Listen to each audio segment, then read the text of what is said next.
Hello everyone, welcome back to my channel. As you can tell by the title, in today's video we are doing our monthly reading wrap up. So I'm going to be talking about the 7 books that I read in November. Now 7 books is actually not really a good reading month for me at all. I have been in a massive reading slump the last 2 months now, and I've just been really struggling to get out of it. Nothing is really doing it for me. Even though I had some really good reads this month, I just haven't had the urge to pick up a book, and I hate that so much because I just want to be reading like 200 pages a day. But I've just been getting really easily distracted. I can't stop picking up my phone and it's really bad. So hopefully the books I'm putting on my December TBR will help me get out of the slump, but that will be in a separate video. Before I get into the 7 books that I read in November, make sure to subscribe to my channel and like the video if you enjoy it. My social medias will be on the screen and also all linked in the description. I'm very much more active on all my other social medias, so definitely go and check those out. But with all of that being said, let's just get straight into the wrap up. The first book that I read in November was a YA mystery / thriller, and that was 5 Survive by Holly Jackson. Now I picked this up thinking it was going to be really fast paced and get me out of my reading slump, and it was fast paced, but it didn't get me out of my reading slump, that's for sure. So this book follows 6 friends who go on a road trip in an RV, and I think it's like at the end of their school year. It's like spring break or something like that, and all of a sudden these 6 friends are in this RV and it breaks down in the middle of nowhere and they don't know why. When they get out to investigate, they realize that a sniper had shot out all 4 tires of the RV, so they just couldn't go anywhere. This book is actually really cool because it kind of follows like night by night. So it's like 10 p.m. 11 p.m, 12 a.m, like it just keeps going hour by hour, and I loved that aspect of it because I feel like every hour something really big would happen and we'd kind of be left on like a plot twist. However, I did kind of guess the ending of this book, so it was a little bit disappointing in that aspect. I feel like it's a really good book for people getting into thrillers. It's a very like beginner thriller friendly type of book. I said that in my TikTok as well and people kind of agreed with me. I just feel like if you read a lot of thriller books like I do, you will probably guess the ending as well, and for that reason I gave it 3 stars. But I feel like, as I said, if I was younger, if I was getting into thrillers, it definitely would have been a higher rating, and it was still really fast paced and page turning. I didn't want to put it down, but I just found some aspects kind of bad. There was also one character in this book that was just unbearable. Like if you've read this book, you'll know who I'm talking about. Every time this character was like on screen in the book, it would just be so frustrating. Like I would just want them gone. Like I wanted the sniper to take them, let's just say that. The next book I read in November was Hooked by Emily McIntyre, which is the first book in the Never After series. So if you don't know what the Never After series is, it is a bunch of stories that have been like retold or reimagined, and they've been turned into a dark romance. So this one was a Peter Pan reimagining, and to be honest, I have never watched Peter Pan,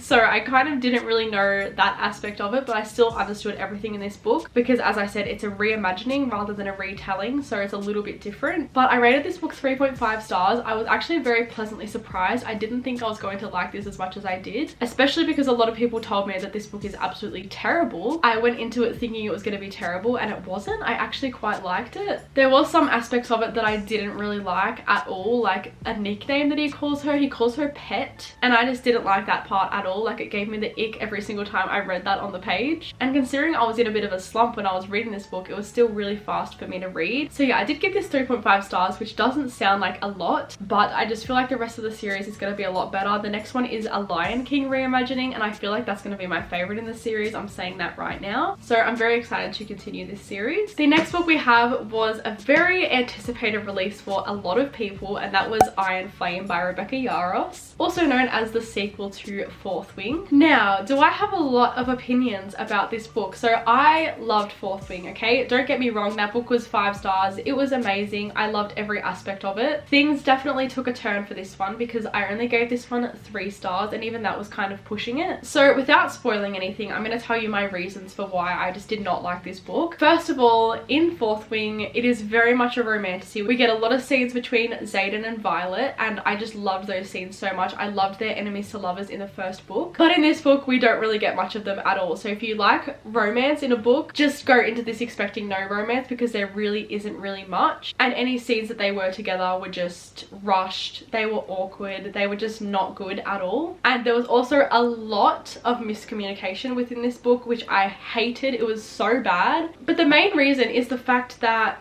This book is literally like 600 pages. It could have been 400 and it would have been perfect. This book had so many extra scenes that were just not necessary at all to the story or the plot or anything. Like, because of the Gaelic, I don't know how to say that, but the names that she uses for places and people, because they're really difficult, I was literally getting confused between if they were talking about a person or a place that they were going to. Like, that's how bad this book was. I just didn't know what was going on for majority of the book, and everyone's saying that if you don't read high fantasy or you've never really read an intense fantasy like this, you won't get it. But I just don't think that was the issue. I think the issue was the fact that there was just so much extra information thrown into this book that just wasn't necessary, and I might get some hate for that, but that is just my opinion on this book. I just really expected something a lot different, and I know majority of the people that I follow also have the same opinion as me and didn't like this book. I must say the ending, like this part of the book, was really good, but the rest of it was just so boring and literally just unbearably long to get through. I actually had to end up buying it as an audiobook just so I could finish the end. Yeah, just really disappointing, so that's why it was 3 stars for me. The next book I read was The Still Small Voice by Brenda Stanley, which I actually had sent to me from the author herself. So this is actually a thriller as well. I was definitely in my thriller era this month. Out of the 7 books I read, I think like 3 of them were a thriller. So this book follows Madison, who has been estranged from her family for 10 years because they are really religious. She doesn't really believe in what they believe in anymore, and they just don't treat her very well in general, until her dad calls her one day and tells her to come home to visit him because he is really sick and he wants her to come so he can tell her a massive secret, and he does. And it is a secret that he has been holding for over 40 years, and it is about a murder that took place, and he knew something about it that he never told anyone. And then our main character Madison has to investigate this and see if it's true and find out the true story. And I was definitely shocked by the ending of this book. I feel like it definitely kept me on the edge of my seat the whole time, and I just loved the way that the book all came together at the end, so I gave this 4 stars. Then I continued on into a series that I have been putting off reading for a really long time. I read the first book a couple of months ago, and then for some reason I was really intimidated because I thought that I wouldn't like the character the book is based on. You will get it in a second. So I read Daisy Hates by Jessa Hastings. So the reason it took me so long is because I didn't really like Daisy in the first Magnolia Parks book. I didn't get the hype around her. I found her just to be really rude and self-centered and everything like that. So I put this off because I was like, I'm not gonna like her. It's gonna be really unbearable to read and I'm not gonna like it. Let me tell you, I was very surprised by the fact that I loved this book. Of course, another 6-star read. Magnolia Parks 1 was a 6-star read for me too. I love Daisy. I love Magnolia and Daisy, and I love the aspect of their relationship. It's really like up and down. I do like Daisy a little bit better than Magnolia. I feel like she is just so independent, and that's what I love about her the most. And she just also doesn't take shit from anyone, and that is something that I live by myself. So I did annotate this, and as I just said, it was a 6-star. It's very hard to talk about a book in a series without spoiling anything within the series, so I'm not going to talk about it too much, but it does follow her relationship with Christian. I love him so much. He can do no wrong in my heart. And we also get Julian's point of view, which is Daisy's brother, and I wasn't expecting to get his point of view, and I really liked that. And then after that I went straight into Magnolia Parks The Long Way Home, which is the 3rd book in the Magnolia Parks universe. Let me tell you, this book just broke my heart. It made me feel every single emotion you could possibly think of. I laughed, I was happy, I cried multiple times, I was angry, like literally anything you could imagine feeling was in this book. And this is definitely my favorite book in the series so far. I think it's going to be my favorite because I'm actually reading Daisy Hates the Great Undoing right now, and it's going towards a 6-star as well, but I think this is just going to be my favorite and just top the rest of them. Another 6-star read. The whole series is going to be 6-star reads for me. Like, they are just so special. Like, I don't know how to explain them because so many people don't like them, but I'm just one of the people that really loves this series, and I wish I read it a lot earlier. I'm kind of disappointed in myself that I've taken so long to read them, but now that I have, I feel really accomplished, and I've almost finished Daisy Hates the Great Undoing. I was trying to finish it last night so I could put it in this wrap up, but I was just too tired to finish it last night, unfortunately. So that's gonna be in next month's wrap up video. I just adore this series so much. Like, I can't fault anything about it. And then the last book I read was The Good Lie by A.R. Torr. I read that one on my Kindle. So this was the third thriller that I read in the month, and I rated it 3.5 stars. So I'm gonna look on my Goodreads because I honestly,